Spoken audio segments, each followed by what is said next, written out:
Hello everyone, আসসালামু আলাইকুম। বরাবরের মতো আবারও নতুন একটি ব্লগ নিয়ে চলে আসলাম, কাছে এবং দূরে যে যেখান থেকে আমার ভিডিওটি দেখছেন। আশা করছি সবাই ভালো আছেন। আমরা আল্লাহর রহমতে আলহামদুলিল্লাহ ভালো আছি। সবার সুস্থতা কামনায় আমি আমার আজকের ব্লগটি শুরু করছি। ভিডিও শুরুতেই আজকে আমি আপনাদের কাছে একটা রিকোয়েস্ট করব, যারা ভিডিওটি দেখছেন বা কন্টিনিউ করছেন, প্লিজ ভিডিওটিতে একটা লাইক দিবেন। আপনারা ভিডিও দেখেন ঠিকই, একটা লাইক দিতে ভুলে যান। আপনাদের একটা লাইক আমার ভিডিওটা অন্য আরও 10 জনের কাছে পৌঁছাতে সাহায্য করবে। প্লিজ একটা লাইক দিয়ে ভিডিওটি কন্টিনিউ করবেন। আর ভিডিওটি দেখতে দেখতে যদি ভিডিওর কোনো অংশ একটু হলেও ভালো লেগে যায়, তাহলে প্লিজ আমার চ্যানেলটা সাবস্ক্রাইব করে পাশে থাকা বেল আইকনটি ক্লিক করে দিবেন। আমি যদি কোনো নতুন ভিডিও আপলোড করি, সাথে সাথে কিন্তু আপনাদের কাছে নোটিফিকেশন চলে যাবে, আর আপনারা কিন্তু সময় সুযোগ করে আমার ভিডিওটা দেখে নিতে পারবেন। আর আগে থেকে যে যে আপু ভাইয়ারা আমার চ্যানেলটা সাবস্ক্রাইব করে পাশে আছেন, তাদের প্রতি রইল অনেক অনেক ভালোবাসা। আজকে সন্ধ্যা থেকে আমার কাজকর্মগুলো শুরু করেছি, মানে সন্ধ্যার পরে আমি কি কি কাজ করি সেটাই আপনাদের সাথে শেয়ার করব। সন্ধ্যাটা কিন্তু এক কাপ চা দিয়ে শুরু করতে হয়। এক কাপ চা না খেলে ভালোই লাগে না। চাটা খেলে মনে হয় শরীরটা চাঙ্গা লাগে, সব কিছু কাজকর্ম আরামসে করা যাবে। তো চাটা খেয়ে কিন্তু বাচ্চাদেরকে নাস্তা খাইয়েছি। তারপর চলে আসলাম ডাইরেক্ট ওয়াশিং মেশিনের কাছে। আমি দিনের বেলা কাপড় ধুইনি, তো ভাবছি যে সন্ধ্যার কাজগুলো শুরু করার আগে মেশিনের ভিতরে কাপড়গুলো দিয়ে দিই। কাপড়গুলো ধোয়া হয়ে যাবে, সাথে সাথে আমার বাসাও গোছানো হয়ে যাবে।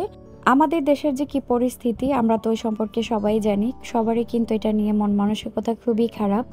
দেশ না ভালো থাকলে দেশের মানুষ তো কোনোভাবেই ভালো থাকতে পারে না।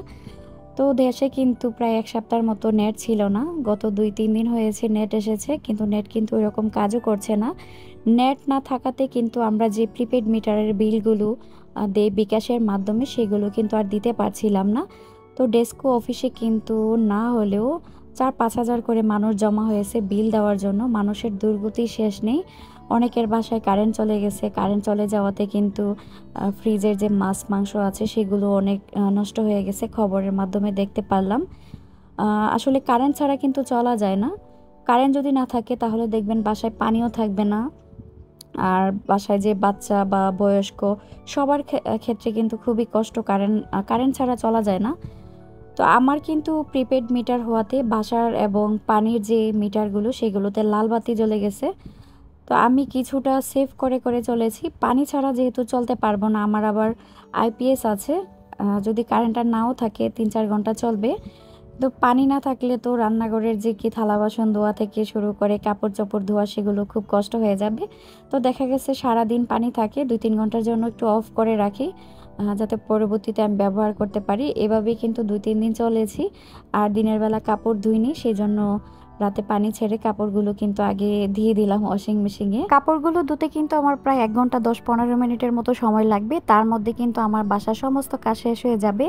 সন্ধ্যার পরে দেখবেন অনেক থালা বাসন জমে, নাস্তা টাস্তা খাওয়া হয়, সেগুলো কিন্তু আমার ভাগ্নি ধুচ্ছে। আর এর ফাঁকে কিন্তু আমি ঘরটা সুন্দর করে গুছিয়ে নিচ্ছি।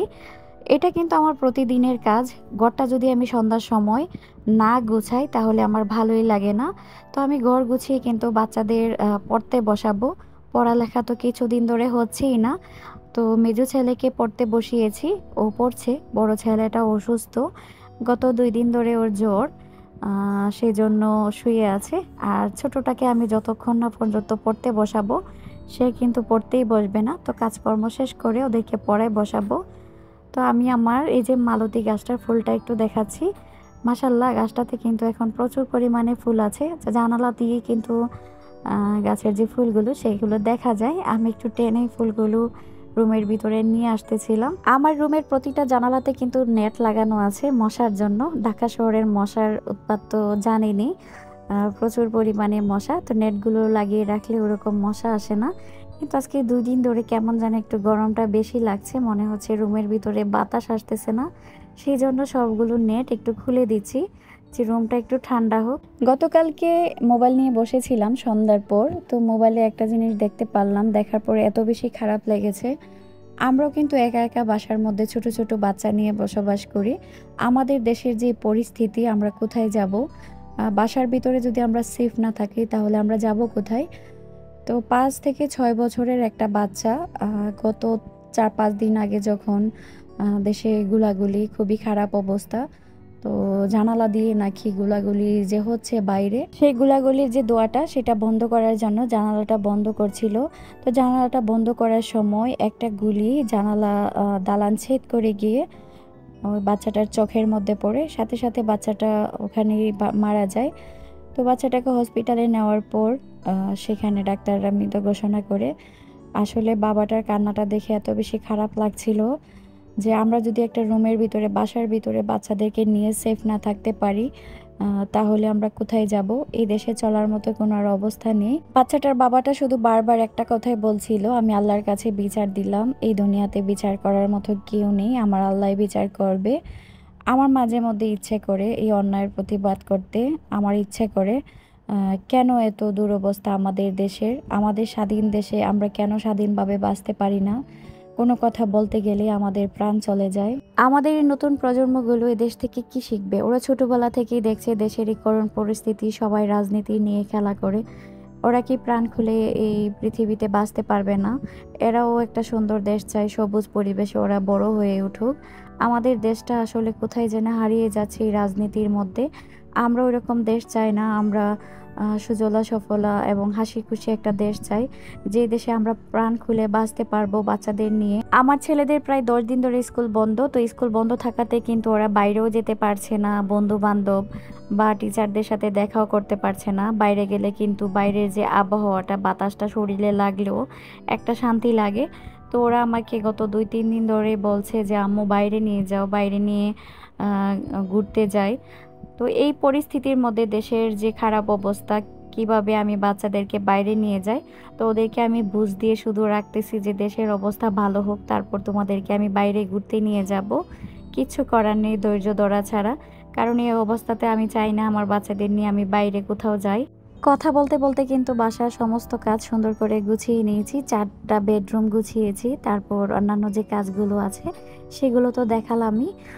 সবটা যদি আমি ভিডিও করতে যাই তাহলে কিন্তু ভিডিওটা অনেক বড় হয়ে যাবে। টুকটাক একটু একটু করে গুছিয়ে ভিডিওর মাধ্যমে কিন্তু তুলে ধরেছি।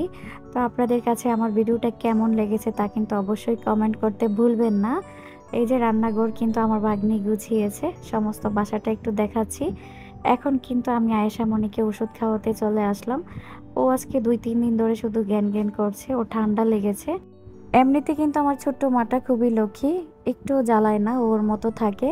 তো ঠান্ডা লাগার কারণে কিন্তু একটু কান্নাকাটি করছে। তো সবারই মোটামুটি ঠান্ডা, বাচ্চাদের সবাইকে টুফেন ওষুধটা খাইয়ে দিব। আমি আমার বাচ্চাদের ঠান্ডা হলে এই ওষুধটা খাওয়াই। তো ওদেরকে ওষুধ খাইয়ে কিন্তু পড়তে বসাচ্ছি। এই যে আমার ছোট্ট ছেলে আয়ানকে পড়া দিচ্ছি। ও এত পরিমাণে দুষ্টামি করে, পড়ালেখা করতেই চায় না। আমি যদি বসাই তাহলে কিন্তু পড়তে বসে। তো হাতের লেখাটা আমি একটু লিখে দিচ্ছি যে তুমি এখন লেখো। ব্যস্ততার মধ্যে রাখলে ব্যস্ত থাকে, আর নয়তো সারাক্ষণ দুষ্টামি করতে থাকে। আশা করছি রবি সোমবারের মধ্যে স্কুল খুলে দিবে, আর স্কুল খুললে ওরা যখন স্কুলে যাবে ওদের মাইন্ডও ফ্রেশ হবে। আর বাসায় বসে থাকতে থাকতে আমারও ভালো লাগে না, একটু বাইরে আসা যাওয়া করলে ভালো লাগবে। তো ওকে পড়াটা দিয়ে কিন্তু আমি চলে যাব কাপড়গুলো খুলতে। কাপড়গুলো ধোয়া হয়ে গেছে, বারান্দায় নেড়ে দিব। বাতাসে কিন্তু প্রায় 1 ঘন্টার মধ্যেই কাপড়গুলো শুকিয়ে যাবে, কারণ আমার এই ওয়াশিং মেশিন কিন্তু 80% শুকিয়ে দেয় কাপড়। তো কাপড় ধোয়া নিয়ে এখন আর কোনো ঝামেলাই পোহাতে হয় না। কাপড় ধোয়াটা ছিল আমার কাছে সবচেয়ে বিরক্তিকর একটা ব্যাপার। তো কাপড়গুলো কিন্তু এখন বারান্দায় নেড়ে দিতে চলে আসলাম। যে দেখুন কি পরিমাণ বাতাস বাইরে, গাছটা কি সুন্দর বাতাসে দুলছিল। তো কাপড়গুলো নেড়ে দিয়ে কিন্তু একটা একটা করে ক্লিপ দিয়ে দিলাম যাতে না পড়ে যায়। আজকের ভিডিওটি কিন্তু আমি এখানেই শেষ করে দিব। আবার কিন্তু চলে আসবো নতুন একটি ভিডিও নিয়ে। আপনারা সবাই ভালো থাকবেন, আমি আমার পরিবারের জন্য সবাই দোয়া করবেন। আল্লাহ হাফিজ।